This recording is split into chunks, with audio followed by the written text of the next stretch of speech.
Cosmic Hearts. Amanda's Love, Year 2345. Extension, External Chapter. Story of Tex-Mex. She spoke with a firm voice, with that border accent that mixed Spanish with the Spanglish of everyday life.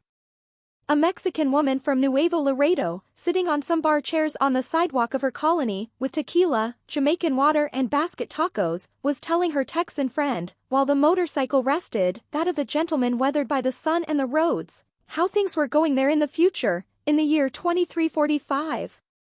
"Look, cowboy," she said, with a fiery look, "so you can get an idea of how relaxing it is up there, in that dimensional expansion of the solar system. It's not a story, it's pure chaos of cosmic love, flavor. I'll tell you this way, buddy, because if I don't let go, I'll thunder. Imagine cowboy, year 2345, the border is no longer just the Rio Grande or the Laredo checkpoint, but a fucking quantum algorithm that charges you for feeling.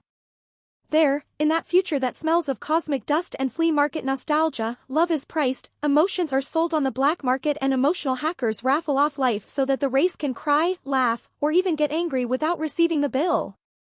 And in the middle of all that chaos, Amanda and Alex, two crazy people who dared to love without permission, without QR code, without fear. But wait, this is not a fairy tale or a romantic novel. This is Borderland, with a woman from Nuevo Laredo who does not shut up even if they want to silence her with an emotional firewall. The Earth was no longer a planet, it was a vertical cage. Pure towers, with cameras and optogenetic screens even in the bathroom, so that no one would dare to think or feel free. Everything was decided by a ball of quantum algorithms that neither felt nor asked. Love was no longer offered or received for free, it was paid for. Literally, like an electricity bill. Do you want to? Deposit credits to unlock emotional energy and sign the contract. The Mexican woman told it with anger and mischief. Imagine, buddy, even to cry you have to pay. And if you want to love, there is a contract. Amanda, the girl I'm going to tell you about, rebelled against that. She really wanted to feel, she wanted the body to be hers, not the system's. The nation-state already looked like pure ornament. Challen of corporations. Autocratic governments already did it. Everything was handled by automated systems, executives who you didn't even know were human. There was absurd digital bureaucracy, records of edited, censored memories, fees to remember and forget. Castes, affectionate workers, the loving ones, you know, those. And emotion programmers. Poor RAM ghettos, banned without stable memory. Amanda was outraged, the Mexican said, "What kind of life is that, Alex?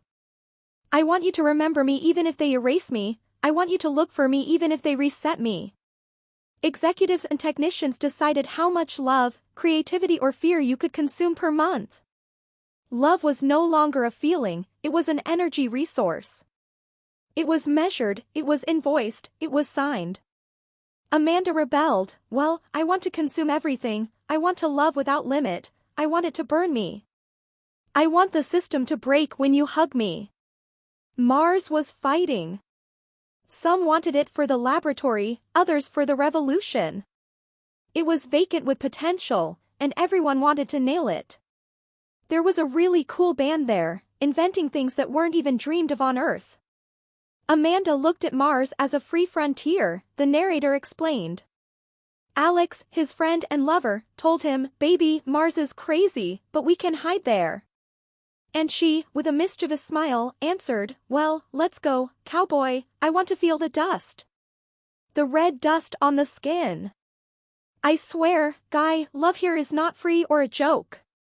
Since the Emotiva Corporation bought the patent on feelings, every hug, every kiss, every little tear costs. There are apps that deduct your emotional balance if you go too cheesy, and if you dare to want without paying, the police will come to you and block your heart with a captcha of sadness. Like this, literally. She, a dissident programmer. Him, a rebel archivist. They entered the system during a solar flare eclipse. They manipulated the PSI algorithm, the heart of the optogenetic editing system. With that they could rewrite the original memory and share it. Imagine, cowboy, the narrator said, changing what everyone believes happened. That's why corporations, governments, and unlocked ex-loves hunted them. Amanda laughed, let them chase me. I have already discovered what it is to feel, and I am not going to let go. Memory and identity were quantum plasticine. They were stored in informational brains, they were reprogrammed. Amanda was quantified and edited. Now he accessed alternate versions of his past. The bifurcation was no longer theory, it was a way of living. The PSI algorithm moved between effective dimensions. Happiness was an optimizable constant. Affection depended on emotional credits. Amanda hacked him, I want love without a contract, I want happiness without a bill. I want you to kiss me until the algorithm crashes. Thoughts, memories, emotions.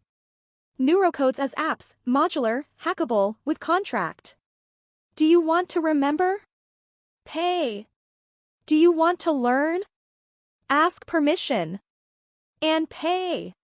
If you didn't have wool, you became unanchored, your identity was cleaned from time to time. The collective unconscious was administered by IA notaries. Yes, if you didn't agree with the official version, if they caught you, they reset you. And if you doubted, they reset you too. Amanda scoffed, let them reset me 1,000 times. I want you to teach me again every time what it is to feel. The emotional casts are well marked, premiums can feel what they want, when they want, with whoever they want.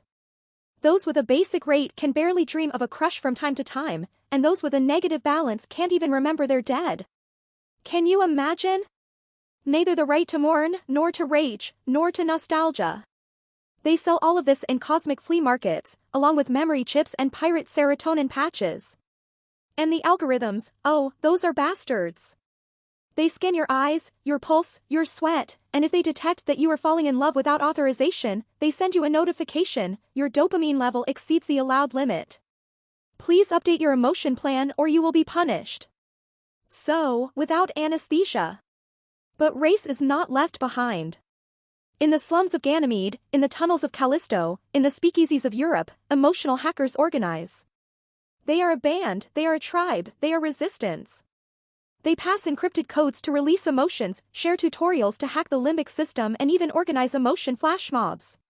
Because here, crying together is a revolutionary act. Amanda was born in Nuevo Laredo, but her heart was always nomadic. Daughter of a migrant and an archivist of emotions, she learned early on to cross borders, first those of the city, then those of the system, and finally, those of her own body. As a child, her mother told her stories about the flea markets in Juarez, where barter was the law and the word was worth more than the dollar. Amanda grew up between bites and tortillas, between Spanglish and poetry, between fear and laughter. When the Neurotech Corporation began to control feelings, Amanda rebelled. He learned to program sabotage algorithms, to infiltrate joy viruses into government servers, to release packages of nostalgia on social networks. His nickname on the deep web was the Fire Butterfly, because wherever he went, he left traces of freedom and chaos. But Amanda wasn't just a hacker, she was a woman, she was desire, she was caress. His body was territory of resistance, his laughter was shrapnel, his gaze was promise. And when she met Alex, the rebel archivist, she knew that love could be a trench and a refuge at the same time. Alex came from a family of archivists, those who save humanity's memories in time capsules and quantum disks. But he didn't just want to preserve the past, he wanted to rewrite it. From his nose, Alex collected forbidden stories, censored songs, love poems that the system had deleted due to excess sentimentality. At the university in Europe, the moon, not the continent, Alex joined the cell of the monks with AI, a religious technological order that mixed prayer with algorithms, meditation with hacking, incense with source code. The monks believed that spirituality and technology could merge to create a new form of resistance, digital prayer. Alex learned from them to meditate in binary, to pray for the fallen of the system, to seek transcendence in the chaos of data. But he also learned to love without fear, to give himself without reservation, to look for in Amanda not only an accomplice, but a pagan goddess, a muse of flesh and bites. Don't imagine just any flea market, buddy. The cosmic flea markets are something else. They are assembled in the low orbits of Ganymede, in the craters of Callisto, in the ice tunnels of Europa. Everything is sold there: childhood memories, recycled orgasms, bottled tears, canned laughter, secondhand dreams. The sellers are exiles, hackers, poets, AI monks, planet migrants. Amanda and Alex met at one of those flea markets. She sold nostalgia patches for illegal migrants, he offered memory capsules with forbidden poems. They looked at each other, recognized each other, desired each other. The first kiss was an exchange: she gave him a sigh, he gave her a laugh. Since then, they haven't let go. In cosmic flea markets, the law is solidarity. If someone cries, they accompany him; if someone laughs, everyone laughs. If someone loves, everyone loves. Because here, love is the only currency that does not devalue, the only code that cannot be hacked.